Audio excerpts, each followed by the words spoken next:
There's only one God, ma'am, and I'm pretty sure he doesn't dress like that.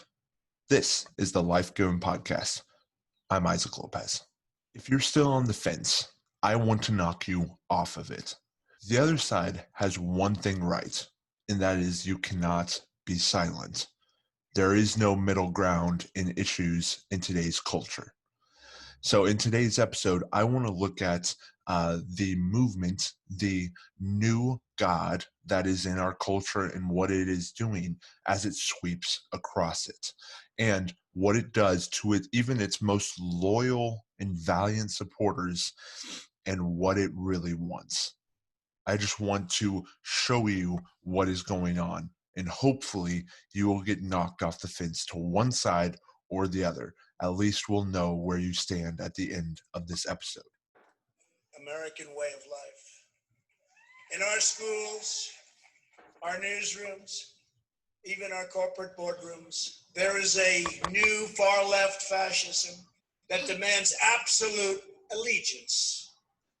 If you do not speak its language, perform its rituals, recite its mantras, and follow its commandments, then you will be censored, banished, blacklisted, persecuted, and punished.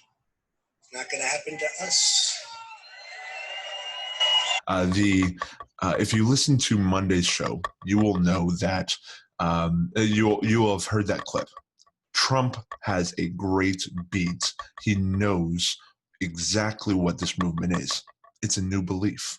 It's a new religion. It's sprung up, and it's not taking any other answer other than total allegiance and total repentance and a total change of life for an answer.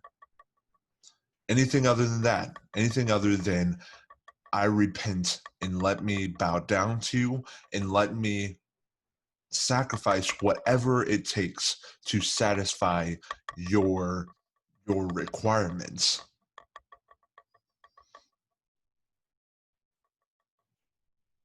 Anything other than that, and you're going to get chopped up.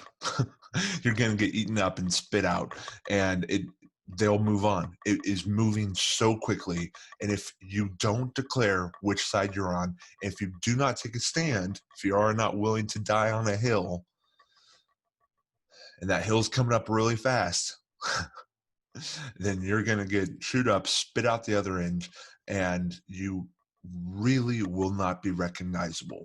You will be doxxed. You will be chased after. If you do not believe me, look at this next clip. I'm sure you guys have heard at this point about the McCloskey couple. They're a couple from St. Louis that went viral about a week and a half ago when protesters broke through. I'm going to use the scare quotes around protesters. When they broke through this private neighborhood gates and into the area of the McCloskey couple home. They were marching on their way to the mayor's house of St. Louis to protest in front of her house. When they passed by the McCloskey homestead, they did a number of things, and many of them were very threatening. They were very threatening acts, and I think no matter how you cut it up, it was a it would have been a very scary situation to be in. The McCloskey couple living in a time and in an area that they had just seen the 7-Eleven burn down just a few miles away from where they live. This is coming from Mr. McCloskey's point of view. He just saw the 7-Eleven burn down. No fireman came to put it out. No police were on the spot to arrest. The former police captain, David Dorn, was shot and killed on the streets of St. Louis, and no action has been taken, as far as I know. And it was perpetrated by these protesters using the same religion, worshiping the same God, worshiping the same religion. So rightfully, he and his wife stand out on the front steps of their porch and defend their home with weapons and say, "Get off our property or else." and this is the treatment that they get for, and I'll explain why this is so crazy in a moment. Here's the clip. They were interviewed by many um, companies and many news media outlets, but this one in particular stood out from the rest like a sore thumb. And now you can like that or not like that, but you have been used and politically weaponized as a face of white resistance to that movement. And that's why I asked you that. Not because that's how you see yourself, but that's how you're being seen. And I wanted to give you a chance with counsel to respond to that. I don't see how you could see that as an unfair question. When I would recommend that you watch the full news clip there because it's funny. Cuomo there, the CNN reporter that's asking him questions, CNN host, is actually doing quite that. Actually, throughout the entire clip there, he is asking very slanted questions, trying to get at the fact that the McCloskey couple almost just, it was a matter of interpretation. It was a matter of interpretation whether or not those men were threatening them in their homes and their lives and their private property. And that's it's just, it strikes me as very ironic that he sits there and says, I don't want to. You were coming from, I'm assuming, Fox News, that they just came from an interview with. He was accusing Fox News of politically weaponizing, which, you know, I'm sure both news outlets have been guilty of many times. But what tickles me is just exactly what he's doing. He's describing that. So I want to get at where Cuomo says it's not how you saw it; it's how you're being seen. You know, the McCloskey couple actually work in St. Louis as they actually have their own law center where they have been practicing helping people with their personal injury lawsuits, and they've been helping people for 30 years in the city of St. Louis. They themselves have said that they have helped many of their customers are actually people of color, and they've helped them very successfully, and has been some of the biggest advocates for the Democratic Party and for the Black Lives Matter movement. And yet here they are. It doesn't matter what actually happened. It doesn't matter the actual facts of what was going on. It only matters what it seems like. It only matters that it looks like white people are coming out waving guns at black people, even though the majority of people there protesting were probably white. And so it doesn't matter that they could have been shot and killed. It doesn't matter that they could have feared for their lives. The only just cause, the only thing that matters in the court of public opinion, which has become the court of law in today's society, is that it looks bad. It looks bad. And that's why Cuomo had him on CNN. And that's just crazy. And that sounds like political weaponization to me, over and above the actual facts. So, and once again, it doesn't matter that they have been helping this cause for 30 years. It doesn't matter that these are what you could consider some of the most respected people, because they are using, according to this new religion, if you are white, it is racist if you do not speak up. It is racist if you are silent, and if you do not use your white power and your white privilege in the U.S. to make a change for Black Lives Matter, then you will be castigated and thrown aside. And they have been doing that. They have been using their, in scare quotes, white privilege.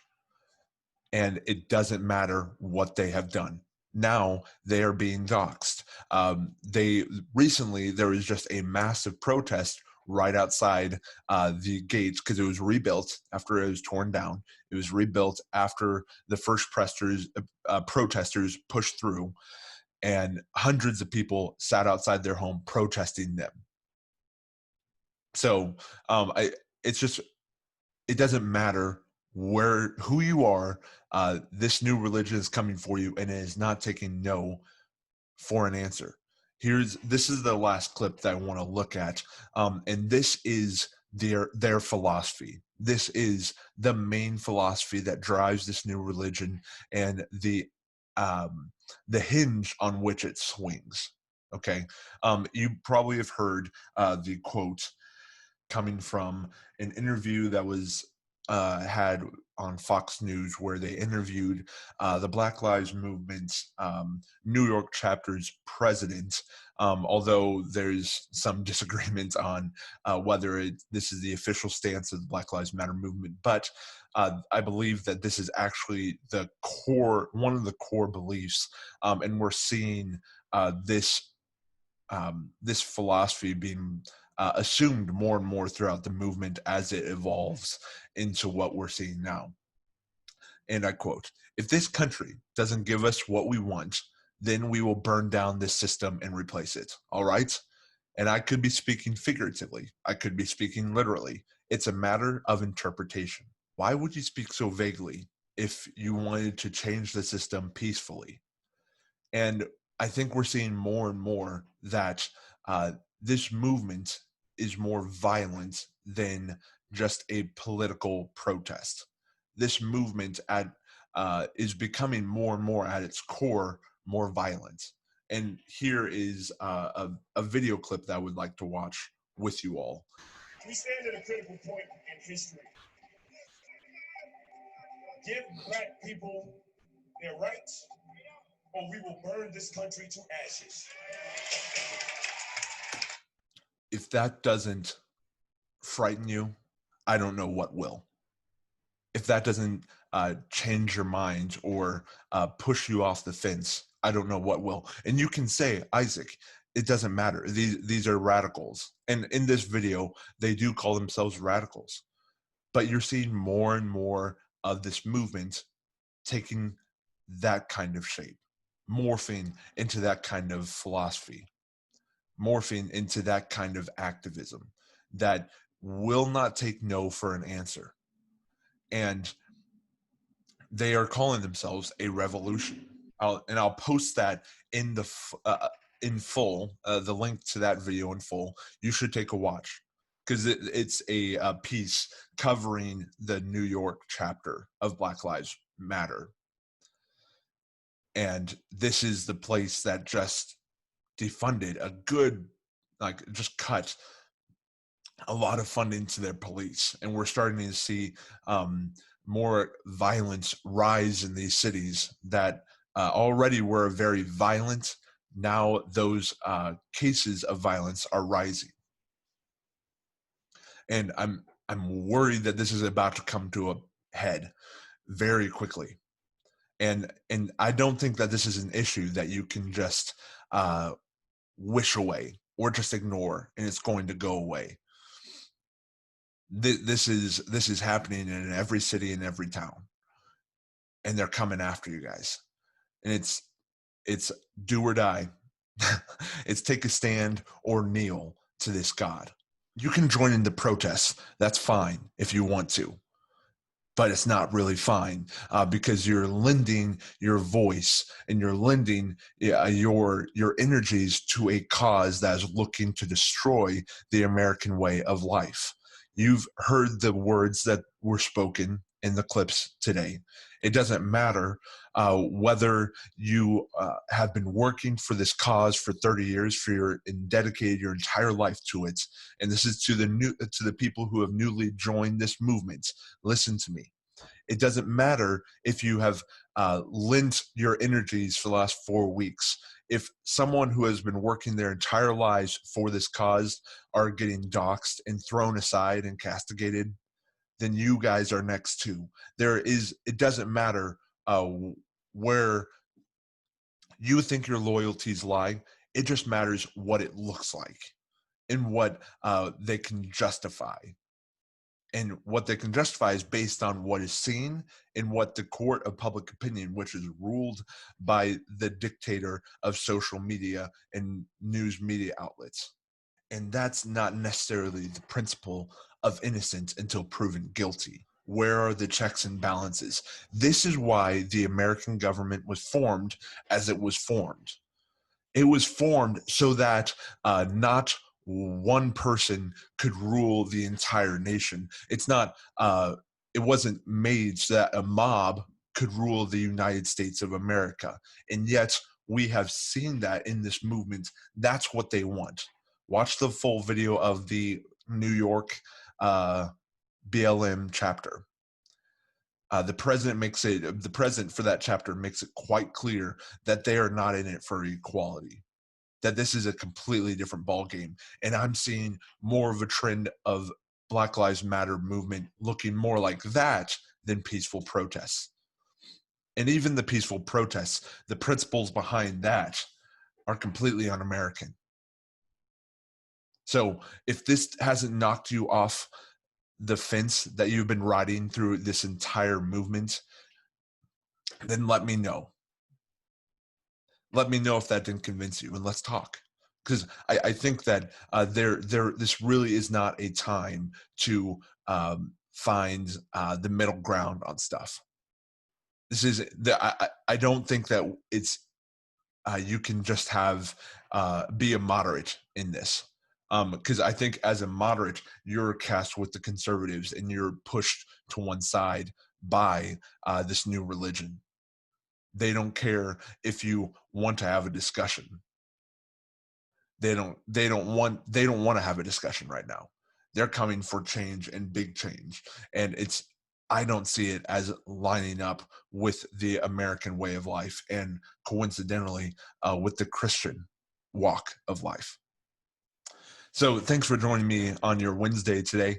If you enjoyed what you heard, reach out to me. I'm on social media, on Parler at TLG Podcasts, on Instagram at _TLG Podcast _ all lowercase. If you want to reach out to me via email, I have that as well, the Life Given and Received at gmail.com, and on Facebook at the Life Given News. Like and subscribe on whatever platform you have. Share with a friend if you know a friend who needs to hear this or just needs to be able to keep up with current events in a rapidly changing time and wants to keep up to date on stuff, but they don't have the time because let's face it, there's a whole lot more going on out there other than current events, and hopefully this podcast can meet that need. So reach out to them and share this podcast with them. As always, remember that the life that you've been given and the life that you have received includes every area of life. Your American heritage is no exception. God bless.